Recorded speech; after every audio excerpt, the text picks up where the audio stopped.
Welcome to my channel clear Kota में। और हम लोग देख रहे थे सोनवाटी कहानी संख्या 7 हम लोग देख चुके थे। तब देखेंगे कहानी संख्या 8 मलकी बहू।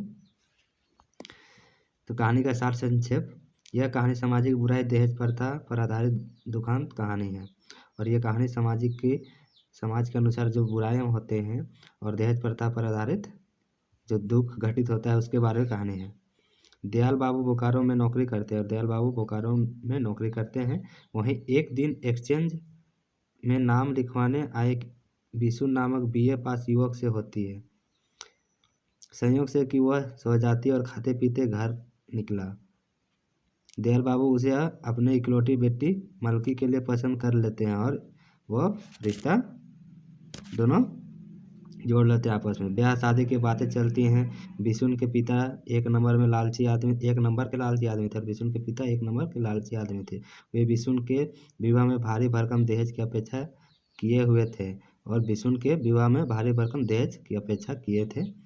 40,000 रुपये नगद होगा और एक फटफटिया यानी मोटरसाइकिल देने की शर्त पर विवाह तय होती है। बिशुन और मलकी का विवाह होता है। दयाल बाबू नगद की रकम तो दे देते हैं किंतु मोटरसाइकिल नहीं दे पाते हैं। और दयाल बाबू पैसा तो दे दिए 40,000 लेकिन मोटरसाइकिल नहीं देने सके। किंतु बिशुन और बिशुन के परिवार वालों को ससुराल से फटफटिया मिलने के बाद यह याद रहती है। वे फटफटिया के लिए मलकी पर दबाव देने लगे और वो फटफटिया नहीं देने के कारण मलकी के साथ में दुर्व्यवहार करने लगा और दबाव देने लगा। बिशुन जब तब समय असमय ससुराल पहुंचने लगा और फटफटिया की मांग करने लगा। और बिशुन कभी भी जब मन करता था चल जाता ससुराल और फटफटिया की मांग करने लगता था। बिशुन यह भी कहने लगा कि यदि फटफटिया नहीं तो उसके बदले पैसा ही दे दिया जाए। और बिशुन बोल रहा है कि अगर गाड़ी नहीं दे सकते तो उसके बदले में पैसा ही दे दीजिए। किंतु दयाल बाबू फटफटिया या उसके बदले पैसे किसी भी तरह देने की स्थिति में नहीं थे और पैसा हो या गाड़ी हो कुछ भी देने लायक स्थिति में नहीं थे। ससुराल में मलकी के साथ दुर्व्यवहार किया जाने लगा और ससुराल में मलकी के साथ में दुर्व्यवहार करने लगा गाड़ी के चलते।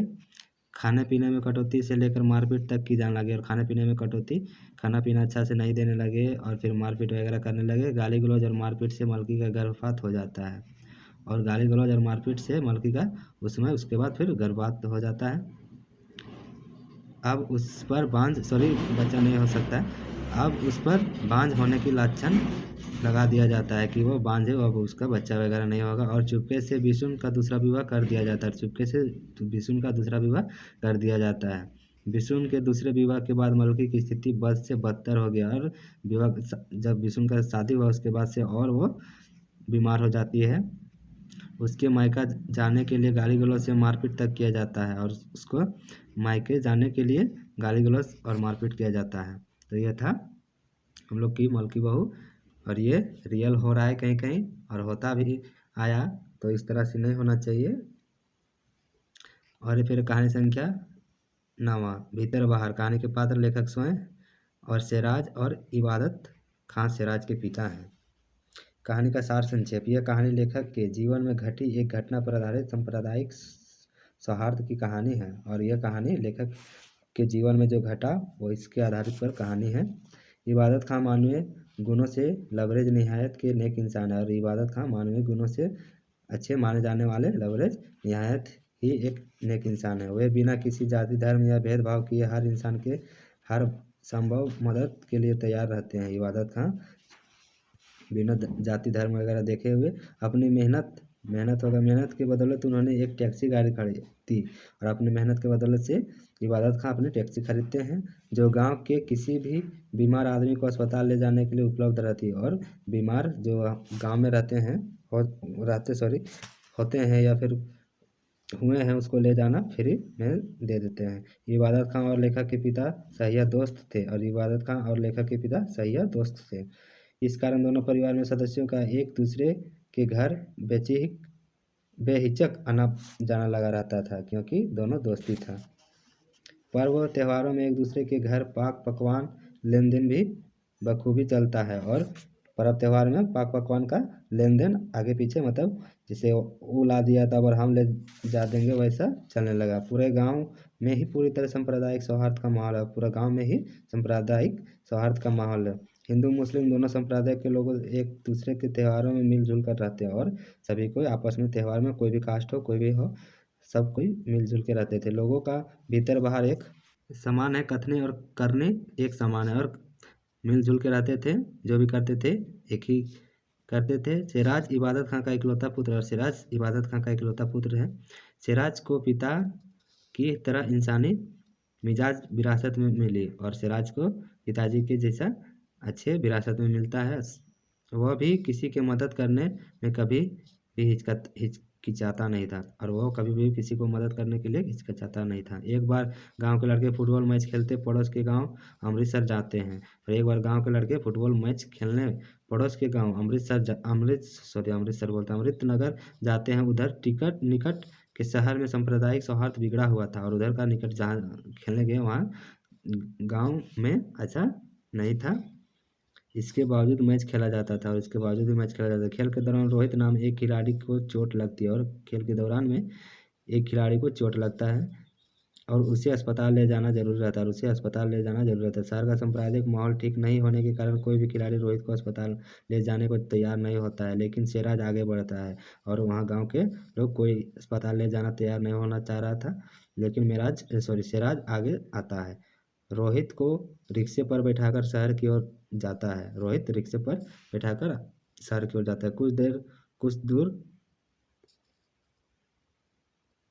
कुछ दूर जाने के बाद रिक्शा वाला आगे जाने से इनकार कर देता है। ऐसे में सिराज रोहित के कंधे पर बैठाकर अस्पताल ले जाता है और टेम्पो वाला जो था रिक्शा वाला आगे मना कर देता है कि नहीं जाएंगे और डॉक्टर वो फिर अपने कंधे में ले जाता है और डॉक्टर को दिखाकर ही लौटता है। सिराज के नियति की तारीफ होती है और सिराज का अच्छे कामों का तारीफ होता है। दुर्योग से सिराज की मृत्यु कुएं में डूबने से हो जाती है और दुर्योग से कि सिराज का मृत्यु हो जाता है कुएं में डूबने से हो जाती है। इस घटना में पूरा गांव मर्माहत है और महिलाएं तो दहाड़ मार कर रो रही होती है तो यहाँ रोती है। अब इसके आगे देखेंगे कहानी संख्या 10। शीर्षक का अर्थ है समार्थ उत्साह। कहानी का मुख्य पात्र दामोदर एक गरीब लड़का, गुनेश्वर बाबू जमींदार।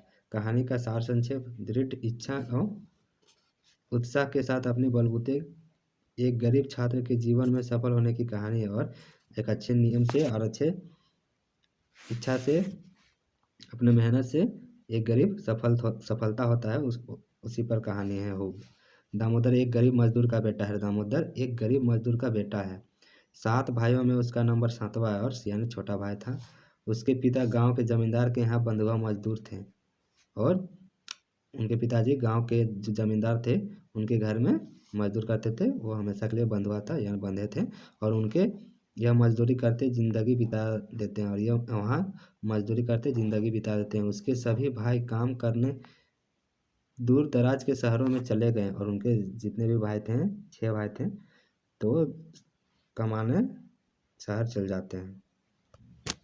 बाप के मरने के बाद वह गुनेश्वर बाबू के यहाँ 10 रुपये रोजाना पर काम करता है। बाप जब मर जाते हैं उसके बाद फिर गुनेश्वर बाबू के यहाँ 10 रुपये रोजाना पर काम करता है और किसी प्रकार माँ के साथ जी रहा है और किसी प्रकार माँ के साथ में जी रहा था। दामोदर के मन में पढ़ने लिखने का तीव्र इच्छा रहती है और दामोदर के मन में पढ़ने लिखने का तीव्र यानी तेजी से इच्छा करते रहता है। फलतः समय बचाकर वह थोड़ा पढ़ लिख भी लेता था और समय बचाकर वह पढ़ लिख लेता था भी।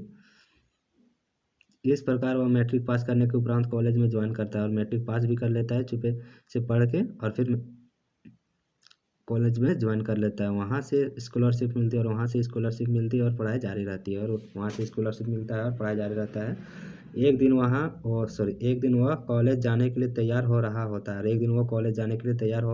है कि गुनेश्वर बाबू का बुलावा आता है और गुनेश्वर बाबू का बुलावा आता है। दामोदर के नहीं जाने पर गुनेश्वर बाबू स्वयं उसके घर आते हैं और दामोदर नहीं जाता है। उसके बाद गुनेश्वर बाबू स्वयं आते हैं और उसे हल जोतने के लिए कहते हैं दामोदर कॉलेज जाने की बात बताता है।